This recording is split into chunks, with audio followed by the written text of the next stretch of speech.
বাহ, একটি প্রবাদ আছে, শেষ ভালো যার সব ভালো তার। শেষ ভালো যার সব ভালো তার। বৃক্ষ তোমার নাম কি, ফলে পরিচয়। সুতরাং শেষ যার ভালো নয় তার সব কিছুই মোটামুটি খারাপ বোঝাই যায়। তো সেই জন্য জালেমদের পরিণতি শেষ পর্যন্ত ভালো হয় না, জালেমদের শেষ পরিণতি কি হয়, খারাপই হয়। যদিও প্রথমে কিছুটা অনেক শক্তি দেখায়, অনেক কিছুই প্রদর্শন করে তাদের ক্ষমতা, দাম্ভিকতা, অহংকারের কারণে, কিন্তু শেষ পরিণতি তাদের খুব ভালো হয় না। এটা আমরা দেখেছি নাৎসিবাদী হিটলারের আচরণ থেকে। হিটলার, তার দলের নাম ছিল কি, নাৎসি বাহিনী, নাৎসি। আর ইতালির ফ্যাসিবাদের প্রধানের নাম ছিল মুসোলিনি। তার নাম কি ছিল, মুসোলিনি। তাদের একটা বিশ্ববিখ্যাত উক্তি আছে, সেটার না, সেই উক্তিটা হলো লিডার ইজ অলওয়েজ রাইট। মানে মুসোলিনি সর্বদাই সঠিক। যারা জালেম হয়, ফ্যাসিস্ট হয়, ফ্যাসিবাদ যারা হয়, ডিকটেটর হয়, একনায়ক স্বৈরাচার হয়, তাদের আচরণটা দেখবেন, তাদের দলের বৈশিষ্ট্য, তাদের নেতাদের বৈশিষ্ট্য দেখবেন, নেতা যা বলবে সেটাই right. Leader is always right. নেতাই সবসময় ঠিক, নেতা ভালো করলেও ঠিক, খারাপ করলেও ঠিক। এই নীতি তো দেখে এসেছি, ঠিক না? এই নীতি আমরা দেখে এসেছি। কিন্তু সর্বশেষ আপনি তাকিয়ে দেখেন, হিটলারের শেষ পরিণতি ভালো হয়নি, মুসোলিনির শেষ পরিণতি ভালো হয়নি, জর্জ ডব্লিউ বুশ তারও শেষ পরিণতি ভালো হয়নি, ব্রিটিশরা আমাদের উপর জুলুম অত্যাচার করেছে 200 বছর, তাদের শেষ পরিণতি পালায়ে যেতে হয়েছে, ঠিক কিনা বলেন? সর্বশেষ এই দেশের যে ডিকটেটর ছিল, সবচেয়ে বড় ফ্যাসিস্ট ছিল, তারও শেষ পরিণতি ভালো হয়নি, তাকেও সর্বশেষ পালিয়ে যেতে বাধ্য হয়েছে, ঠিক কিনা বলেন? সুতরাং জালেমদের শেষ পরিণতি কখনোই ভালো হয় না। লিডার ইজ অলওয়েজ রাইট নয়, এই কথাটি ঠিক নয়, এই কথাটি মিথ্যা। একমাত্র সঠিক ছিলেন আমাদের প্রিয় নবী মুহাম্মদুর রাসূলুল্লাহ সাল্লাল্লাহু আলাইহি ওয়াসাল্লাম। তারপর আর কেউ সঠিক নয়। এই জন্য বলা হয়েছে ওয়া উলিল আমরি মিনকুম, তোমরা আল্লাহ তার রাসূলের আনুগত্য করো চিন্তা ভাবনা ছাড়াই, আর পরবর্তী নেতাদের আনুগত্য করো আল্লাহ তার রাসূলের দর্শন দেখে তারপরে। সুতরাং নেতার ভুল হতেই পারে, কিন্তু যেই নেতা নিজের ভুলকে শুধরিয়ে না নিয়ে সেই ভুলকে জনতার উপরে চাপিয়ে দেয় এবং মাজলুমের উপরে অত্যাচার চালায়, তারাই হচ্ছে জালেম, তারাই হচ্ছে ডিকটেটর। তাদের শেষ পরিণতি সবসময় খারাপ হয়। তাদের বৈশিষ্ট্যগুলি কি হয় আমরা গত জুমায় সংক্ষিপ্ত কিছু আলোচনা পেশ করেছি। আজকে আমরা সংক্ষিপ্ত আকারে আরও কিছু কথা পেশ করব বলে ইনশাআল্লাহ। জালেমরা প্রথমত যে কথাটি বলে তা হচ্ছে এই, তারা যখন ক্ষমতা পায় তখন তারা এই কথাগুলি বলে। আল্লাহ রাব্বুল আলামিন বলছেন, فَيَقُولُ الَّذِينَ ظَلَمُوا رَبَّنَا أَخِّرْنَا إِلَى أَجَلٍ قَرِيبٍ نُجِيبُ دَعْوَتَكَ وَنَتَّبِعِ الرَّسُولَ أَوَلَمْ تَكُونُوا أَقْسَمْتُم مِّن قَبْلُ مَا لَكُم مِّن زَوَالٍ। আল্লাহ রাব্বুল আলামিন বলছেন, জালেম যারা, এরা যখন আযাবের মধ্যে গ্রেফতার হয়ে যাবে, যখন আযাব চলে আসবে, যখন কঠিন ধরা আল্লাহ চলে আসে, অর্থাৎ জাহান্নামে যখন এরা যাবে, তখন এরা বলবে আমাদেরকে আরেকটু সময় দিন। আমরা এতদিন পর্যন্ত বিশ্বাস করিনি যে জুলুমের শেষ পরিণতি খারাপ হয়, আজকে নিজ চোখে দেখতে পাচ্ছি জুলুমের শেষ পরিণতি খারাপ হয়। অতএব হে আল্লাহ, আমাদেরকে একটু অবকাশ দিন, আমরা আপনার ডাকে সাড়া দিব এবং রাসূলের আনুগত্য করব, অনুসরণ করব। তখন আল্লাহ তাআলা তাদের জালেমদের জবাবে বলছেন, আওয়ালাম তাকুনু আকসামতুম মিন ক্বাবলু মা লাকুম মিন যাওয়াল। আল্লাহ রাব্বুল আলামিন ওই জাহান্নামী জালেমদের জবাব দিয়ে বলছেন, ও জালেমেরা, দুনিয়ায় যখন তোমরা ক্ষমতায় ছিলে, তোমাদের দেহে যখন শক্তি ছিল, ক্ষমতা ছিল, তখন তোমরা তাকব্বরি, অহংকারী করে পৃথিবীতে অনেক কথাই তোমরা বলতে, তোমরা তো এই কথা কি বলতে না, তোমরা যখন তোমরা ক্ষমতায় ছিলে, তোমাদের হাতের মুঠোয় যখন ক্ষমতার বলয় ছিল, তখন তো তোমরা কসম কেটে কেটে বলতে আমাদের হাত থেকে ক্ষমতা কেউ ছিনায় নিতে পারবে না, কসম করে বলছি আমাদের কাছ থেকে কেউ ক্ষমতা কেড়ে নিতে পারবে না। জালেমরা বলতো, কসম করে বলছে আমাদের থেকে ক্ষমতা কেউ কেড়ে নিতে পারবে না। টার্গেট ছিল প্রথমে 2021 সাল, তারপরে টার্গেট হলো 2041, ডাবল হয়ে গেল। তার মানে আল্লাহ যে তাদের কথাগুলি বলতেছেন, ওরা কোরআনের সরাসরি বিরোধিতা করেছে, কোরআনের কথাগুলি হুবহু তাদের সাথে মিলে যাচ্ছে। তারা বলতো দেশ আমার বাবার, রাজনীতির হকদার আমি, মুক্তিযুদ্ধের চেতনা শুধু তারই বাপের একমাত্র কিনা, এই জন্য তার বাপকে তাকে নিজেকে বাঁচানোর জন্য রক্ষী বাহিনী গঠন করা লাগছিল, আর সে তাকে নিজেকে রক্ষা করবার জন্য সাদা পোশাকধারী আর এক বাহিনী ভাড়া তারা গোয়েন্দা দিয়ে তৈরি করেছিল, যেই গোয়েন্দারা, যেই বাহিনীরা বাড়িতে গিয়ে গিয়ে মানুষের বাড়িতে গিয়ে গুলি করে মানুষকে হত্যা করত।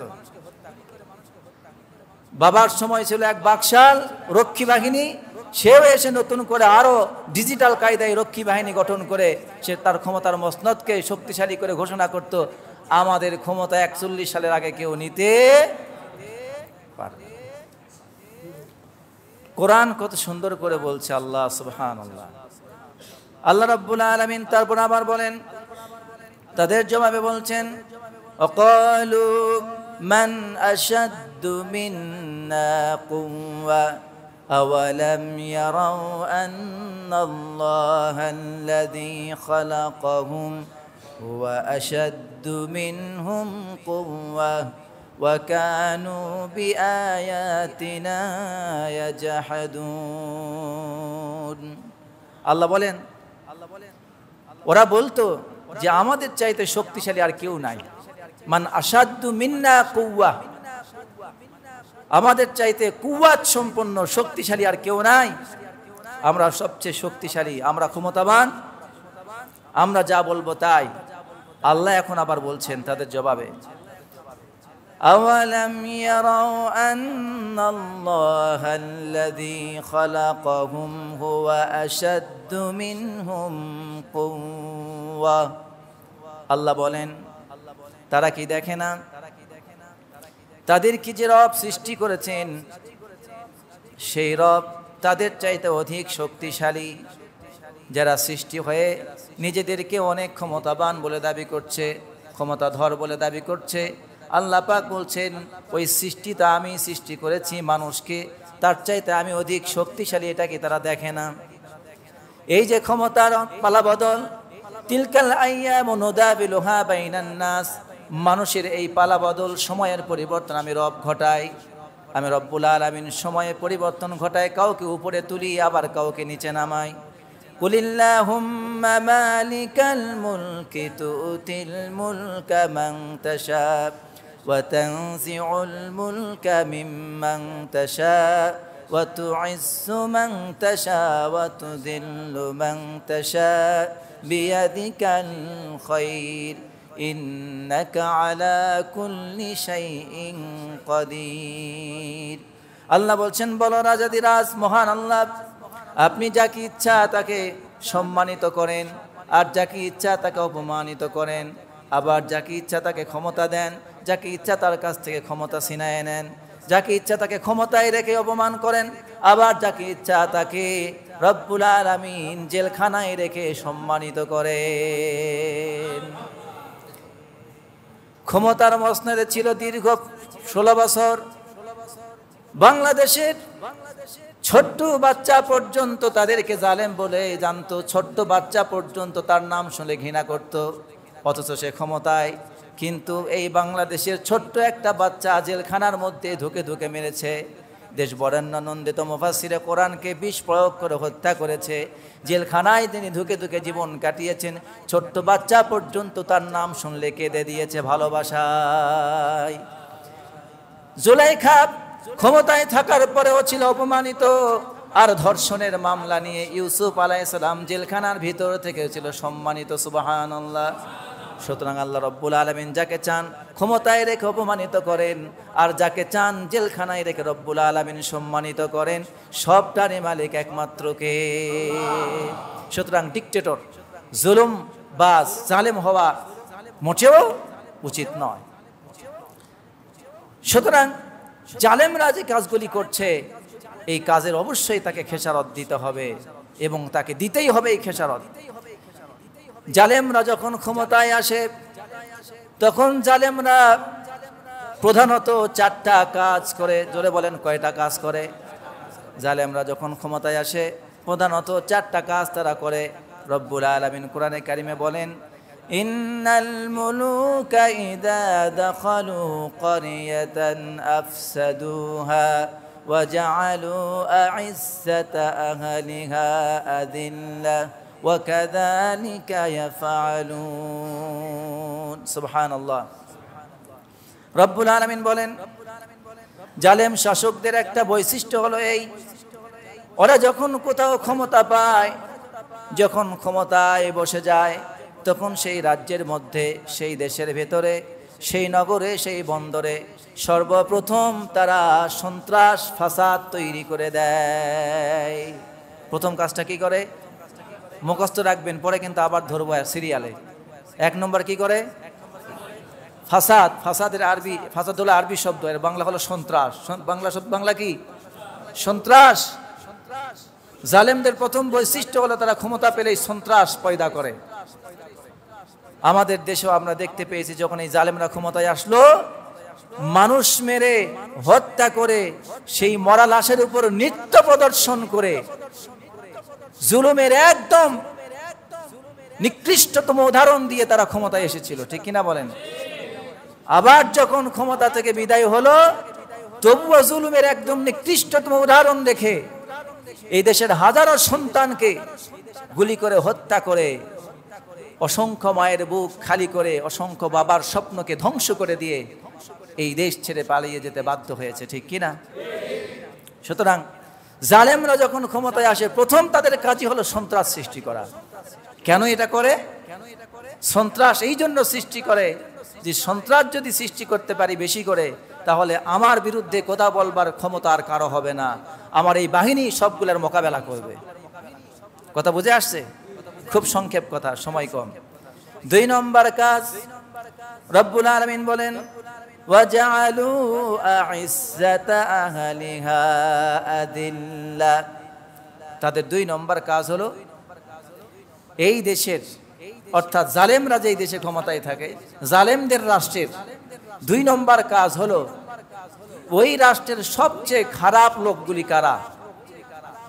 অর্থ বৃত্তে প্রভাব প্রতিপত্তিশীল, পুঁজিবাদী, ধনী, ধনাঢ্য খারাপ লোকগুলি, দুশ্চরিত্র লোকগুলি, নিষ্ঠুর, নির্দয়, পাষাণ, মানুষ মারতে যাদের হাত কাঁপে না, মানুষকে কষ্ট দিলেই যারা খুশি হয়, এমন নির্দয় নিষ্ঠুর লোকগুলিকে তারা ডেকে ডেকে এনে ভালো ভালো পদগুলি দান করে দিত। ভালো ভালো পদগুলি তাদেরকে দিত মানুষের উপর অত্যাচার করার জন্য। কারণ ভালো ভালো পদগুলি যদি এই খারাপ লোকগুলো পায়, তাহলে এই অসম্মানিত লোকগুলি, এই খারাপ লোকগুলি সম্মানের আসনে বসে গেল। বিশ্বের মানুষ তাদেরকে সম্মানিত বলে চিনবে, কিন্তু আসলে কি তারা সম্মানিত না অসম্মানিত? আসলে তারা কি ভালো না সবচেয়ে নিকৃষ্ট? সবচেয়ে নিকৃষ্ট। কেন তাদেরকে এগুলিতে বসিয়েছে? একজন ডিসি, একজন মন্ত্রী, একজন এমপি, এভাবে যদি তাদেরকে বসানো যায়, বুদ্ধিজীবী, হ্যাঁ, এভাবে যদি তাদেরকে বসানো যায়, তাহলে তারা সব সময় মানুষের উপর জুলুম অত্যাচার করবে। প্রশাসন তাদের কথা শুনতে বাধ্য হবে, সকল প্রশাসন তাদের অধীন থাকবে, আর মানুষ হাত তুলে সত্যের পক্ষে আঙ্গুল দিয়ে ইশারা করতেও পারবে না, কথাও বলতে পারবে না। এই জন্য নিষ্ঠুর নির্দয় লোকগুলিকে তারা ভালো ভালো পদ দিত, অসম্মানিত লোকগুলিকে সম্মান দিত। অসম্মানিত লোকগুলিকে কি করত? সম্মান দেয়। এটা হলো জালেমদের 2 নম্বর কাজ। সংক্ষিপ্ত ভাষায় জালেমদের 2 নম্বর কাজ হলো অসম্মানিত, খারাপ, নিষ্ঠুর, নির্দয়, পাষাণ হৃদয়ের লোকগুলিকে বড় বড় পদ দিয়ে দিত, বড় বড় পদ দিয়ে দেয়। জালেমদের 3 নম্বর কাজ হলো জাতির যারা শ্রেষ্ঠ সন্তান, মানুষ যাদেরকে ভালোবাসে, মানুষ যাদের দিকে তাকিয়ে থাকে, যাদের পথ নির্দেশনা মানুষ অনুসরণ করে, এমন জাতির শ্রেষ্ঠ সন্তানদেরকে ওরা আস্তে আস্তে করে এদের উপর জুলুম অত্যাচারের স্টিম রোলার চালাতে শুরু করে। অর্থাৎ জাতির শ্রেষ্ঠ সন্তান সম্মানিত লোকগুলিকে অসম্মানে পরিণত করে দেয়। জাতির শ্রেষ্ঠ সন্তানগুলিকে কি করে? অসম্মানিত করে। এই জাতির শ্রেষ্ঠ সন্তান কারা? জাতির শ্রেষ্ঠ সন্তান হলো আলেমরা। জাতির শ্রেষ্ঠ সন্তান কারা? আলেমরা। কারণ আল্লাহ রাব্বুল আলামিন বলেছেন, ইন্নামা ইয়াখশাল্লাহা মিন ইবাদিহিল উলামা। আল্লাহ বলেন, আল্লাহকে মানুষের ভিতর থেকে সবচেয়ে বেশি ভয় করে আলেমরা। আল্লাহকে সবচেয়ে বেশি ভয় করে কারা? আলেমরা। আলেমরা কি আপনাদেরকে কোনোদিন মদ খাওয়ার কথা বলে? জুয়া খেলার কথা বলে? জেনা করার কথা বলে? নেশা করার কথা বলে? দুর্নীতি করার কথা বলে? সব দলের মধ্যেই পাওয়া যাবে দুর্নীতিবাজ, কিন্তু আলেমদের মুখ থেকে কখনোই প্রকাশ্যে কোনোদিন শুনতে পাবেন না আপনাকে দুর্নীতি করার কথা বলে, দুর্নীতি করার জন্য আশ্রয় প্রশ্রয় দেয়। এরকমের আলেম কি বাংলাদেশে খুঁজে পাওয়া যাবে? একমাত্র উলামায়ে সু, একমাত্র সরকারি গোলাম ছাড়া প্রকৃতপক্ষের আলেমরা কোনোদিন মানুষদেরকে পথভ্রষ্ট করে না। ঠিক কিনা বলেন? এই জন্য আলেমদেরকে বলা হয়, আলেমরা হলো তিন প্রকার। আলেমরা কয় প্রকার? সরকারি, দরবারি আর দরকারি। একটা হলো সরকারি, আর একদল হলো দরবারি, আর একদল দরকারি আলেম। দরবারি আর সরকারি এই দুটা সবগুলো জগা খিচুড়ি, আর দরকারি যে তাকে জেলখানায় বন্দি করে রাখে। জাতির শ্রেষ্ঠ সন্তান আলেম কেন?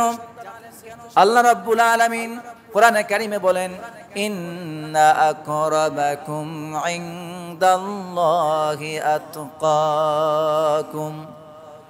আল্লাহর কাছে সবচেয়ে সম্মানিত সেই ব্যক্তি যে আল্লাহকে সবচেয়ে বেশি ভয় করে। আগের আয়াতে শুনলাম কি? আল্লাহকে সবচেয়ে বেশি ভয় করে কারা? একসাথে বলেন। আর আল্লাহর কাছে সম্মানিত কারা? যারা আল্লাহকে বেশি ভয় করে তারা আলেমদের সংজ্ঞা করা হয়নি এখানে। আলেমরা যেহেতু আল্লাহকে বেশি ভয় করে, আর যে বেশি ভয় করে আল্লাহকে সেই সবচেয়ে বেশি সম্মানিত। যে আলেম আল্লাহকে বেশি ভয় করবে সে আলেম আল্লাহর কাছে সম্মানিত। তাহলে মানুষের কাছেও শ্রেষ্ঠ সন্তান কারা? এখনো পর্যন্ত মানুষ বেশি ভালোবাসে কাদেরকে? আমার তো মনে হয় আমি মসজিদের এখানকার খতিব, আমি সবার কাছে পছন্দনীয় নাও হতে পারি, কিন্তু এই মসজিদে যদি 2-4 জন আমার বিরুদ্ধে কথা বলে, আমার মনে হয় মসজিদের 95 জন লোক তার বিরুদ্ধে কথা বলবে।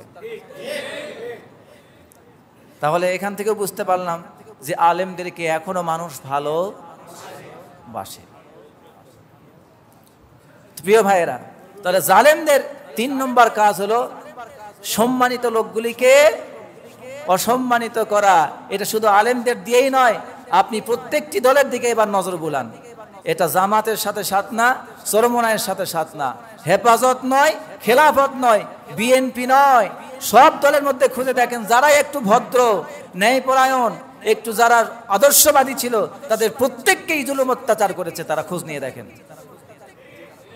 এটা শুধু আলেমের সাথে সাথ না, আলেমদের মতো করে যারা একটু ন্যায়পরায়ণ থাকার চেষ্টা করেছে সাধারণ মানুষের ভেতর থেকে, তাদেরকে ওরা বেছে বেছে হত্যা করেছে, বেছে বেছে তাদেরকেই গুম করেছে, বেছে বেছে তাদেরকেই পঙ্গু করে দিয়েছে, বেছে বেছে তাদের ব্যবসা প্রতিষ্ঠান ধ্বংস করেছে, বেছে বেছে তাদের চাকরিগুলিকে বরখাস্ত করে দিয়েছে, বেছে বেছে তাদের প্রতিষ্ঠানগুলিকে তারা ধ্বংস করে দিয়েছে। ঠিক না?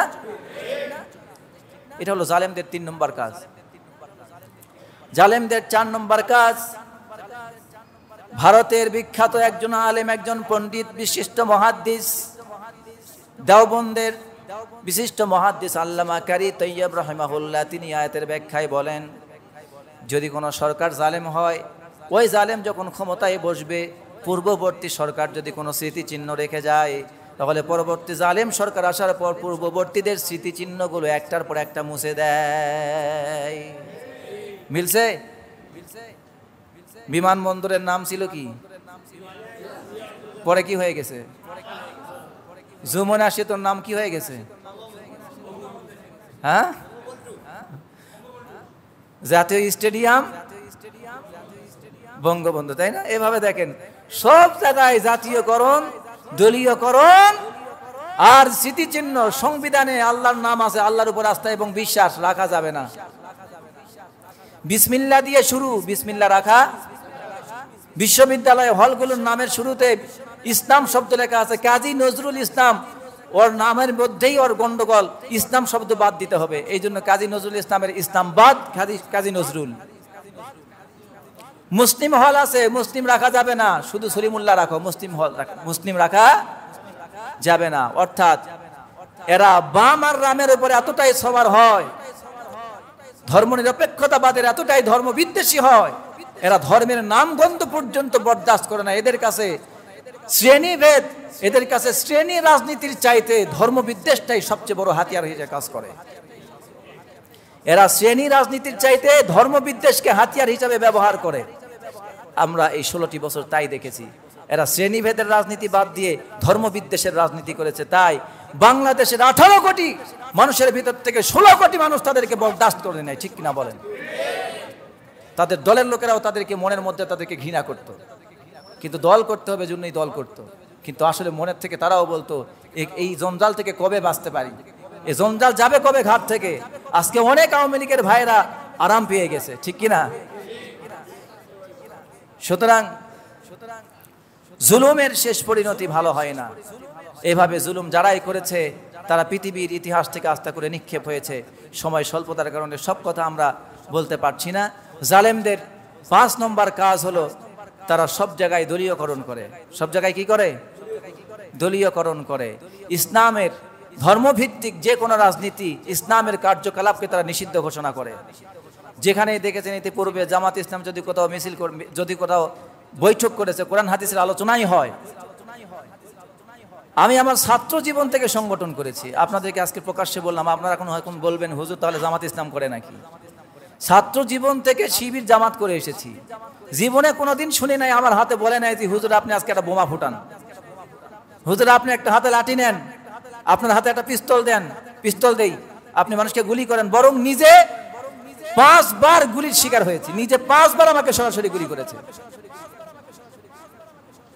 একবার আমাকে গুলি করার জন্য মাটিতে ফেলাই দিয়েছে, পায়ে গুলি করবে, ঠিক সেই সব মুহূর্তে সাধারণ জনগণ আমাকে আল্লাহ তাআলা পাঠাই দিয়েছিলেন। আল্লাহর মেহেরবানি, তাদের মাধ্যমে আল্লাহ তাআলা আমাকে হেফাজত করেছেন। মাহফিল থেকে উঠিয়ে নিয়ে গিয়েছে। মাহফিলের কুমটি ছিল আওয়ামী লীগের কিছু লোক, ঊর্ধ্বতন কর্মকর্তা, তারা গিয়ে থানাতে কথা বলে আমাকে ছাড়িয়ে এনেছে।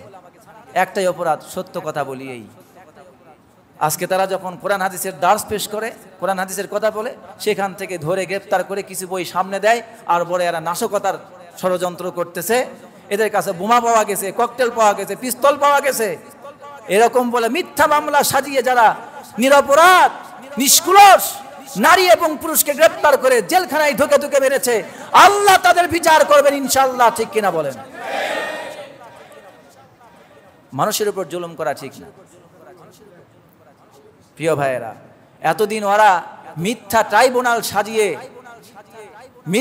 ট্রাইব্যুনাল সাজিয়ে নিরপরাধীদের বিচার করেছে, ঠিক কিনা বলেন? আমরা সত্যকারের আসল ট্রাইব্যুনাল সাজিয়ে মিথ্যাবাদীদের বিচার করব ইনশাআল্লাহ। মিথ্যাবাদীদের বিচার হবে, বাংলার মাটিতেই হবে, তাদের ক্ষমা হবে না, ক্ষমা হবে, বিচার হবেই হবে ইনশাআল্লাহ। তাহলে তাদের 6 নম্বর কাজ কি করা? ইসলাম ভিত্তিক যে কোনো কার্যকলাপকে নিষিদ্ধ করা, জালেমের কাজ। জি, তাহলে তাদের 7 নম্বর কাজ হলো আল্লাহর আইনগুলিকে বাতিল করা। আল্লাহর আইনকে কি করে দেওয়া? এই আগে আপনারা হয়তো অনেকেই ভুলে গেছেন ইতিহাস, কি ছিল? নারী আর পুরুষ সমান অধিকার দিতে হবে, জমি বন্টন। আল্লাহ বলছে পুরুষ পাবে 2 ভাগ, নারী পাবে, আর ওরা কি আইন করছিল? 2 জনকে সমান দিতে হবে। আল্লাহর আইনের বিরুদ্ধে আঙ্গুল তুলেছে। আল্লাহ ওই আঙ্গুল কেটে ফেলবেন ইনশাআল্লাহ। আল্লাহ ওই আঙ্গুল রাখবেন না। আল্লাহর আইনকে বাতিল ঘোষণা করে। 8 নম্বর এদের কাজ হলো কাফের মুশরিকদের আদর্শ লালন করে। কাফের মুশরিকদের কি করে? আদর্শ লালন করে। দেখবেন এরা মুসলমানদেরকে বন্ধু বানানোর চাইতে শত্রু বানায়, আর কাফের মুশরিকদেরকে বন্ধু বানায়, ঠিক কিনা বলেন? বাংলাদেশের স্বজাতির মুসলমানদেরকে শত্রু বানিয়ে, ভারতের দাদা বাবু মুশরিকদেরকে বন্ধু বানিয়ে আমাদের মুসলমান সন্তানদের লাশ তাদেরকে উপহার দিয়েছে, ঠিক কিনা বলে? সুতরাং তোমাদের তো বিচার হবেই। প্রিয় ভাইয়েরা, তো জালেমদের কাজ মোট কয়টা বললাম? কোরআন থেকে বললাম 4টা, আর অতিরিক্ত বললাম 4টা, সর্বমোট কয়টা হলো? 8টা কাজ। এভাবে যারাই জুলুম করেছে, স্বজাতির বিরুদ্ধে অবস্থান নিয়েছে, আপনারা আগে থেকে বললাম, ব্রিটিশ থেকে আপনারা সেই খোঁজ নিয়ে দেখেন, মুসোলিনি ইতালির ভাগিয়ে গেছে, তার শেষ পরিণতি ভালো হয়নি। হিটলার শেষ পর্যন্ত নিজেই আত্মহত্যা করেছে। ব্রিটিশরা শেষ পর্যন্ত 200 বছর পর বাংলাদেশ থেকে গাট্টি গুট্টি বেঁধে জান নিয়ে পালায়ে গেছে।